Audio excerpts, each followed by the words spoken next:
ॐ नमो भगवते वासुदेवाय। ॐ नमो भगवते वासुदेवाय। ॐ नमो भगवते वासुदेवाय। हरे कृष्णा। तो आज हम श्रीमद् भागवतम के 10वें स्कंद से अक्रूर के बारे में हम सुनेंगे। पिछले बार जब हमने क्लास दी थी तब अक्रूर के बारे में सुना था, वो किस प्रकार से कृष्ण को लेने आए थे, कृष्ण और बलराम को। तो आज हम सुनेंगे कि उन्होंने हरे कृष्णा माता जी। हरे कृष्णा हरे कृष्णा हरे कृष्णा माता जी। हरे कृष्णा। तो आज हम सुनेंगे किस प्रकार से अक्रूर कृष्ण को बड़ी श्रद्धा से, कहते हैं श्रद्धा पूर्वक नमन करते हैं, ये जानते हुए कि कृष्ण जो है वो स्वयं भगवान है। वे कृष्ण की शरण लेते हैं और बड़े प्रेम से प्रार्थना करते हैं। सबसे पहले वो कहते हैं कि हे कृष्ण, मैं आपको नमन करता हूँ, आप सब कारणों के कारण हैं। ये हमने ब्रह्मा जी से भी सुना है, जो अपने जो उन्होंने प्रार्थना की थी भगवान के प्रति। तो पहला श्लोक उन्होंने कहा था, ईश्वर परम कृष्ण सच्चिदानंद विग्रह अनादिर आदिर गोविंद सर्व कारण कारणम, कि हे कृष्ण आप सब कारणों के कारण हैं। तो यहाँ हम देखते हैं अक्रूर जो हैं वो भी पहचानते हैं कि ये स्वयं भगवान है और कहते हैं कि आप ही नारायण हो, आप में और नारायण में कोई अंतर नहीं है, आपकी नाभि से ब्रह्मा जी प्रकट हुए थे, तो सब कारणों के कारण आप ही हो। और अक्रूर ये भी जानते हैं कि कृष्ण जो हैं वो इन सब गुणों से परे हैं, जैसे सत्वगुण, रजगुण, तमगुण, इन सब से परे हैं। लेकिन हम ये भी जानते हैं, भगवत गीता में भगवान स्वयं कहते हैं कि मुझे पहचानना बहुत मुश्किल है। तो यही बात अक्रूर भी कहते हैं कि कोई आपको पहचान नहीं सकता। जो योगी हैं वो आपकी बहुत आपका बहुत ध्यान करते हैं, आराधना करते हैं। जो ब्राह्मण हैं वो आपकी बहुत पूजा करते हैं, जो दिव्य ज्ञान प्राप्त करने के लिए हम। और जो मनुष्य है वो भौतिक कार्य छोड़ देते हैं। हर कोई कोशिश करता है, लेकिन आपको पहचानना बहुत ही मुश्किल है। वैसे तो देखा जाए हर कोई गुणों के कारण उलझ जाता है इस संसार में। कौन से गुण? या तो सत्व गुण, रजगुण या तमगुण। और ब्रह्मा जी जो हैं वो भी उलझ जाते हैं। यह क्रूर कह रहे हैं कृष्ण से कि जो आपकी नाभि से प्रकट हुए हैं वो स्वयं उलझ जाते हैं, लेकिन मैं जानता हूं कि आप स्वयं भगवान हो, इसलिए मैं आपको नमन करता हूं। मैं ये भी जानता हूं कि आप सबके हृदय में परमात्मा के रूप में विराजित हैं। कहते हैं, सुना है अग्नि आपका मुख है, धरती आपके चरण है, सूर्य जो है वो आपके नेत्र हैं, और ये जो आकाश है ये आपकी नाभि है। और जितनी भी सारी दिशाएं हैं, उत्तर दक्षिण पूर्व पश्चिम, जितनी भी दिशाएं हैं, ये सब आपकी सुनने की भावना है। और जो देवी देवता हैं वो आपकी भुजाएं हैं। ये जो समुद्र है, ये जो विशाल समुद्र है, ये आपका पेट है। और जो पेड़ पौधे जितने भी हैं, ये सब ऐसे लगता है मानो आपके शरीर के बाल हैं। जो बादल है आकाश में, आसमान में, ये आपके सर के बाल हैं। और जो पहाड़ हैं ये आपके नाखून हैं। सब कुछ आपसे ही उत्पन्न होता है। सारा संसार जो है ये आप में ही समाहित है। देखिए कितनी सुंदर प्रार्थना कर रहे हैं कृष्ण की। उन्हें कृष्ण को अपना श्रद्धा पूर्वक जो प्रार्थना कर रहे हैं वो उनके चरणों में अर्पण कर रहे हैं। तो जब भी हम प्रार्थना करें तो हमें वो श्रद्धा पूर्वक भाव होना चाहिए। ना कि हम एक रिचुअल की तरह प्रार्थना कर ली, चलो हे भगवान मुझे please give me my daily bread, या जो कुछ भी हम प्रार्थना करते हैं, हमें खाने को दे दो, घर रहने को दे दो, जो कुछ भी है। हाँ, हम अक्रूर से सीख सकते हैं कि किस तरह से हमें प्रार्थना करनी चाहिए। भगवत गीता में भी हमने सुना है, जब भगवान श्री कृष्ण अर्जुन से कहते हैं अहम सर्वस्य प्रभवो मत्तः सर्वम प्रवर्त, सर्वम मीन सब कुछ, सब कुछ भगवान से ही उत्पन्न होता है। तो यहाँ अक्रूर जी जो हैं वो भगवान से कह रहे हैं कि ये सारा संसार जो है वो आपके अंदर ही समाहित है, और जो आपकी लीलाएं हैं उन लीलाओं को करने के लिए आप इस जगत में अवतारित होते हैं। इस तरह आप दुख को हर लेते हैं, जो भी आपके भक्त हैं उनके दुखों को आप हर लेते हो। और जो कोई भी आपका नाम जपता है, देखिए यहाँ पर भी अक्रूर जी जाप के ऊपर बात कर रहे हैं। जैसे कहा गया है कलयुग में जाप करने से ही हम मुक्ति प्राप्त कर सकते हैं, भगवान के धाम में जा सकते हैं। तो अक्रूर जी भी यही कह रहे हैं कि जो कोई आपका नाम जपता है वो बड़ा प्रसन्न हो जाता है। अब कोई कहते हैं हम तो इतने वर्षों से जाप कर रहे हैं, हमें तो कोई प्रसन्नता नहीं आई है। इसका कारण क्या है? कारण ये है कि हम ध्यान पूर्वक जाप नहीं करते हैं। प्रसन्नता तब आएगी जब हम ध्यान पूर्वक और बड़ी श्रद्धा से हम भगवान का नाम जपेंगे। ये है प्रसन्न होने का रहस्य। तो जब भी हम जाप करने बैठे तो हमें सोचना चाहिए कि आज हम श्रद्धा से और बहुत ध्यान से भगवान का नाम जपेंगे। कलयुग में और कोई रास्ता नहीं है। हरे नाम हरे नाम एव केवलम, कलो नास्तेव नास्तेव नास्तेव गति अन्यथा, और कोई रास्ता नहीं है। ये जो जप माला है ये हमारा कवच है जो हमें माया से बचा सकता है। तो जप करने से कृष्ण के साथ हमारा संबंध जुड़ सकता है। जीवेरा स्वरूप होए कृष्णरा नित्य दास, यही हमारी पहचान है कि हमें कृष्ण की सेवा करनी चाहिए। जब हम सेवा करेंगे कृष्ण की तब हमें वो इच्छा भी उत्पन्न होगी कि हम भक्तों की भी सेवा करें। तो अक्रूर जो हैं वो कृष्ण से कह रहे हैं कि मैं आपको नमन करता हूँ, मत्स्य रूप आपने धारण किया, हयग्रीव, कूर्मा, वराह रूप, ये जो वराह का आपने रूप धारण किया उससे आपने क्या किया, आप धरती को वापस ऊपर लेकर आ गए। नरसिंह देव का आपने अवतार लिया जिसमें आपने प्रहलाद की रक्षा की और भय को मिटाया। जब आप रामचंद्र के रूप में आए तब आपने रावण का वध किया। तो यहाँ हम देखते हैं अक्रूर जो है अपनी प्रार्थना में भगवान की प्रशंसा कर रहे हैं, कि बता रहे हैं कि आप देखिए कितने आपने रूप धारण किए, आपकी कितनी लीलाएं हैं, और आपने हर एक अवतार में भक्तों की रक्षा की है, और जो दुष्ट हैं उनको उनका नाश किया है आपने। मैं आपको मेरा नमन करता हूँ। तो इससे हमें पता चलता है कि अक्रूर जो है वो बहुत ज्ञानी था। उसे उसने शास्त्रों का अध्ययन किया था। वो हृदय से तो कृष्ण का भक्त था लेकिन कंस की तरफ था, तो वो कहते हैं ना ओपनली, खुल के वो बता नहीं सकता था कि वो कृष्ण के कितने बड़े भक्त हैं।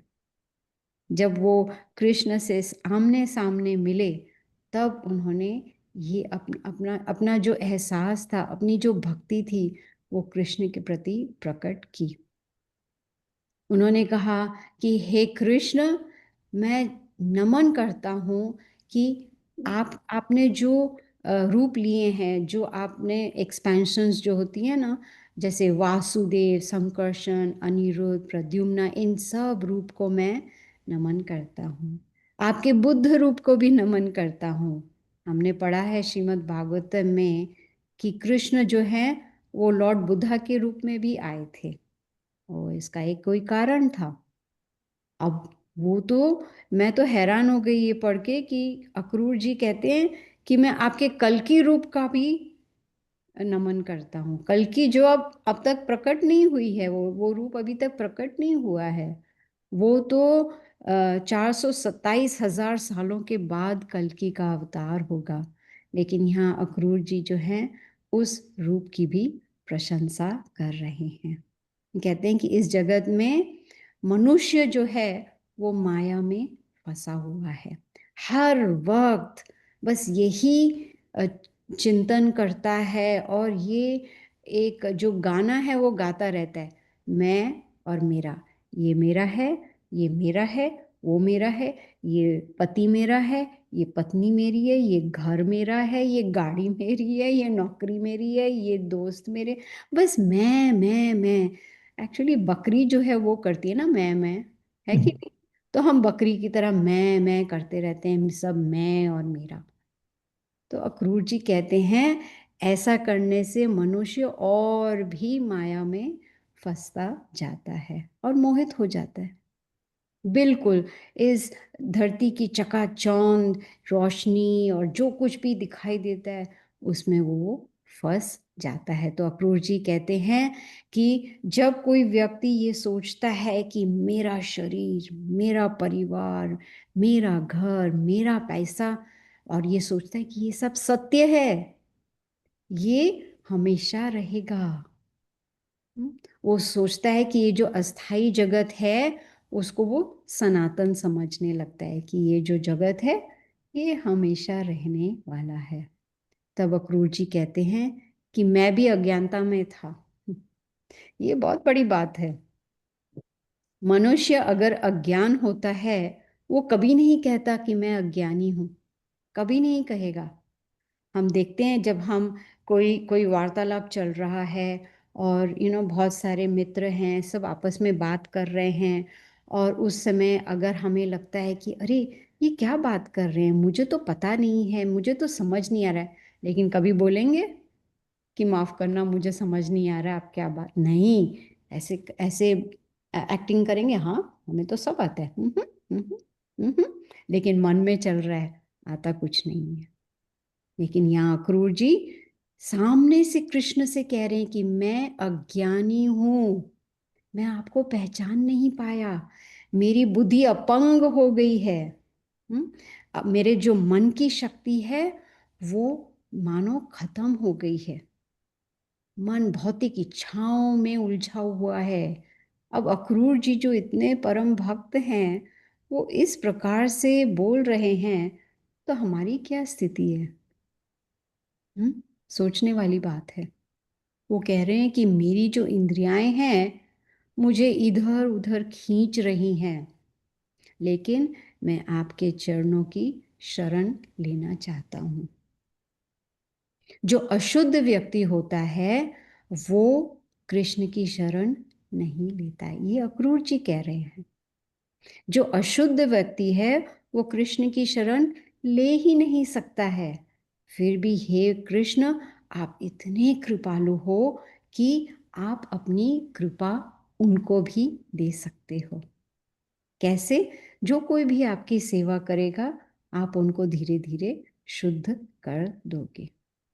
तो ये है रहस्य शुद्ध होने का, कि हम गुरु की सेवा करें, भक्तों की सेवा करें, कृष्ण की सेवा करें, और सबसे टॉप मोस्ट सेवा जो होती है वो होती है भगवान के नाम का जाप करना। हरे कृष्ण कृष्ण कृष्ण हरे हरे, हरे राम राम राम, इस तरह से हम जाप करें। तो अक्रूर जी कहते हैं कृष्ण से कि आपके पास तो असीम शक्तियां हैं, हे वसुदेव के पुत्र, आप मेरे आप में, कहते हैं, सारे जीव समाये हुए हैं। फिर से वही बात कर रहे हैं जो पहले वो बोल चुके हैं कि आप जो हैं आप इंद्रियों के स्वामी हो, आप मन के स्वामी हो। आप कृपा करके मेरा नमन स्वीकार करें। और हो सके तो आप मेरी रक्षा भी करें। क्या हमें रक्षा की आवश्यकता है? बिल्कुल, बहुत आवश्यकता है। इस कलयुग में, इस भौतिक संसार में हमें बहुत आवश्यकता है। सिर्फ शरीर की रक्षा नहीं, मन की रक्षा भी, क्योंकि मन कभी भी इधर उधर भाग जाएगा, कभी भी माया में फंस जाएगा। कभी माया से निकलेगा, फिर माया में जाएगा, फिर निकलेगा, फिर जाएगा। कहते हैं जैसे ना कोई अकल ही ना हो, बुद्धि ही ना हो, बुद्धिहीन जिसे कहते हैं। तो हियर अक्रूर जी जो हैं वो कृष्ण से प्रार्थना कर रहे हैं कि आप कृपा करके मेरी रक्षा करें, मैं आपकी शरण लेता हूँ। हमें कृष्ण की शरण लेनी चाहिए। उससे पहले हमें गुरु की शरण लेनी चाहिए। जब हम गुरु की शरण लेंगे, जो परंपरा में आते हैं, उनकी शरण लेने के बाद जब हम उनकी आज्ञा का पालन करेंगे, तब गुरु जो हैं वो हमें कृष्ण दे सकते हैं, और कोई रास्ता नहीं है।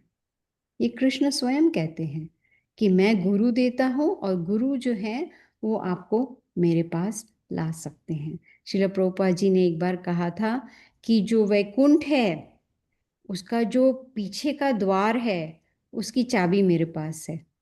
तो अगर हमको कभी कभी ना छुपके छुपके अगर जाना होता है बिना किसी को बताए, तो पीछे के द्वार से हम घुस जाते हैं। हम्म? क्योंकि मालूम है आगे के द्वार से अंदर आने को नहीं मिलेगा। ऐसी हमारी स्थिति है। तो प्रभुपाद जी कहते हैं मेरे पास चाबी है, बस आज्ञा का पालन करना चाहिए। तो अक्रूर जी जो हैं वो कृष्ण से कहते हैं कि आप में आप इतने कृपालु हो कि आप मेरी रक्षा कर सकते हो और मुझे अपने शरण में भी ले सकते हो। श्रील प्रभुपाद जी जो हैं उन्होंने हमें सब कुछ दिया, सब कुछ दिया जिससे हम भगवान के धाम में जा सकें। उन्होंने हमें मंदिर दिए, भक्त दिए, हरि नाम दिया, पुस्तकें दी, त्योहार दिए, प्रसादम दिया। और क्या चाहिए हमें? कुछ और चाहिए? कलयुग में इतना सरल मार्ग तो बहुत मुश्किल से मिलता है। ये तो बहुत ही सरल मार्ग है। केवल जाप करने से हम कृष्ण को प्राप्त कर सकते हैं। लेकिन ये लेकिन बहुत बहुत डेंजरस शब्द है। हमेशा खुश भी कहो, हमारे मन में बोलते हैं हम ये कर सकते हैं, बट वो बट आ जाता है कि भाई लेकिन, लेकिन क्यों? आलस के कारण हम भक्ति में आगे नहीं बढ़ सकते हैं। ये सोचते हैं कल कर लेंगे, कल कर लेंगे, फिर जब कल आएगा फिर कहेंगे अरे कल कर देंगे, अगले हफ्ते कर देंगे, जल्दी क्या है, कहीं तो जा नहीं रहे हैं। हम्म? मेरी मृत्यु तो 100 साल के बाद आने वाली है, मेरे पास तो बहुत सारा समय है। तो यहाँ अक्रूर जी बता रहे हैं, श्रील प्रभुपाद भी अपने तात्पर्य में बताते हैं कि आलस के कारण हम भक्ति में आगे नहीं बढ़ सकते हैं। श्रीमद् भागवतम में, पूरे श्रीमद् भागवतम में इतनी सारी लीलाएं दी गई हैं। हम पढ़ सकते हैं उन लीलाओं के बारे में, उनका वर्णन दिया गया है। और श्रील प्रभुपाद के तात्पर्य से हम उन लीलाओं को और भी स्पष्ट रूप से समझ सकते हैं। उन्हें सुनकर हमें ज्ञान प्राप्त हो सकता है।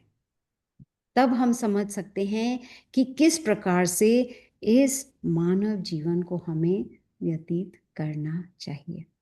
बहुनाम जन्म नाम अंते, बहुत जन्मों के बाद ज्ञानवान माम प्रपद्यते। कृष्ण कहते हैं जो ज्ञानी होता है, जिसके पास ज्ञान होता है, कृष्ण का ज्ञान, वो कृष्ण की शरण लेता है।